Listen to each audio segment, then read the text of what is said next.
Bonjour, c'est Émilie Marsola. En plus du film, je suis ravie de vous présenter mon roman Sea, Sex and Son. En l'achetant, vous rejoignez notre opération Un livre pour des masques. Le lien est en description, n'hésitez pas. Et pour vous donner envie, j'ai le plaisir de vous présenter différents extraits lus par les comédiens qui soutiennent notre action. Au moment de cet extrait, Galit, qui vient d'apprendre son cancer, annonce à Solal et Emma, ses enfants de 10 et 16 ans, qu'elle a décidé de quitter Montréal où elle avait suivi leur père 20 ans plus tôt. Chapitre 6. Adieu Montréal. Lundi 10 mars 2014, année cancer J6, 16h35. Jus, soda, gâteau au fromage, ma spécialité, pain à la banane, muffins à la carotte et biscuits au pécan.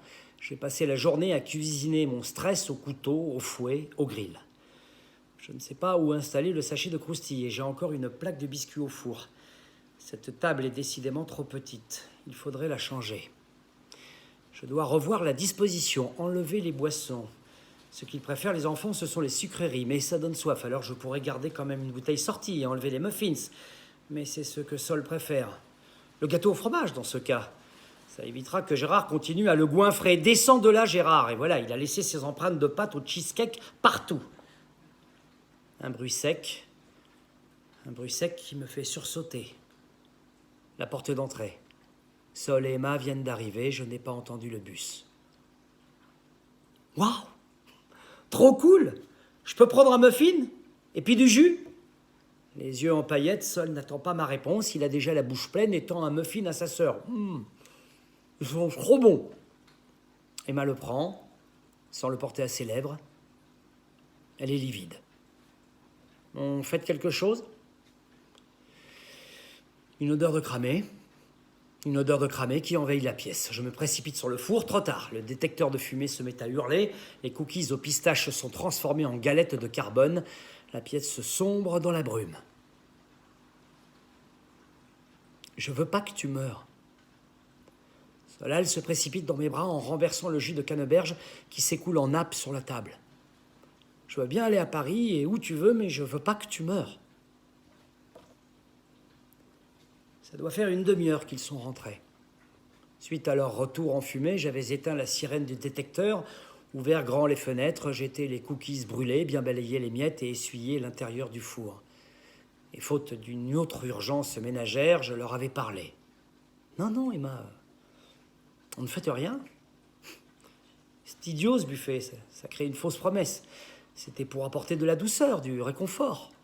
Food is love, disent les Américains. Et je veux vous donner du love, plein de love, pour adoucir la nouvelle, celle du cancer. Et celle de notre retour en France. Ça fait 2 nouvelles, emballées dans une formule 2 en 1. C'est pour ça que j'ai fait des gâteaux. Un écran de fumée, comme celle sortie du four. Le silence encore. Et puis Sol, qui ne veut pas que je meure. On en est là. Mais moi non plus, mon cœur. Je ne veux pas mourir. C'est pour ça qu'on va l'enlever, le cancer. Hop, après l'opération, il n'y aura plus de cancer. Ce n'est pas un mensonge. C'est une vérité arrangée, audible pour eux, prononçable pour moi. Je serre Solal plus fort en garantie de mes assertions. Le jus de fruits a commencé à goûter sur mes chaussettes. Emma me regarde, elle, le visage fermé. Clairement, elle a l'impression que je les prends pour des idiots. Et s'il n'y a plus de cancer après l'opération? Pourquoi tu vas avoir des traitements ensuite? Électrisé, Sol se détache de mes bras avec inquiétude. C'est vrai ça? Pourquoi? Surtout des traitements qui vont durer 1 an, ou plus. Emma dresse son agressivité en rempart de sa douleur. Je leur dois de tenir bon, de montrer que je suis plus solide que leur bon sens, plus confiante que leurs doutes. Je m'adresse à Sol, cible plus facile. C'est juste pour l'empêcher de revenir, histoire de lui faire comprendre qu'il n'en est pas question. C'est tout. Mais il sera plus là du tout? Non, mon cœur. Plus là. Qu'il y croit ou qu'il ait juste envie d'y croire, cela me jauge, puis se détend, et replonge toutes ses petites forces et son immense fragilité au creux de mes bras, avant un nouveau sursaut. Et Gérard, on l'emmène, hein? Je veux pas quitter Gérard. J'avais oublié Gérard.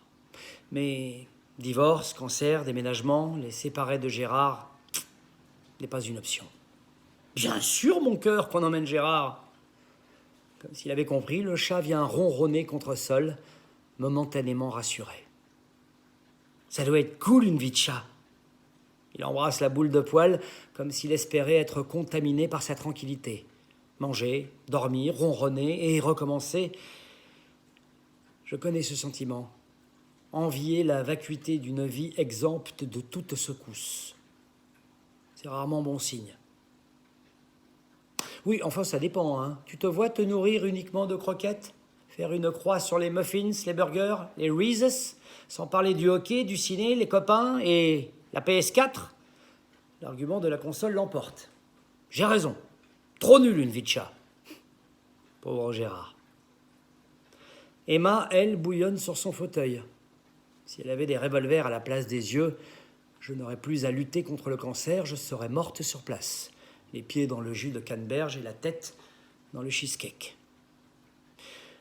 Tu sais, Emma, je cherche mes mots en la regardant à travers la chevelure de son frère qui me chatouille les narines jusqu'aux cils et m'offre un filtre dérisoire aux éclairs de sa révolte. Parfois, pour regarder le soleil, on a besoin de lunettes teintées. Ça n'empêche pas de voir la réalité, juste de se brûler les yeux. Je ne sais pas où j'ai trouvé l'inspiration de cette phrase, un de ces moments de grâce, de la parentalité où, au bord du naufrage, une idée limpide et des mots justes s'imposent pour dénouer l'inextricable. Un de ces moments où on sent qu'on est bon, tout simplement, où l'on sent dans le plexus qui s'ouvre, les poumons qui se déploient, les mâchoires qui se décrispent. La grimace meurtrière d'Emma se dissipe. Elle dodeline dans une posture philosophe. Le silence dans ses yeux semble dire « Message reçu. 5 sur 5. Allez, d'accord, ça marche. Je signe. » Elle renonce au mètre et demi de sécurité qu'elle maintenait avec défiance et vient s'écraser contre nous. On reste là, tous les trois, blottis les uns aux autres, sans bouger.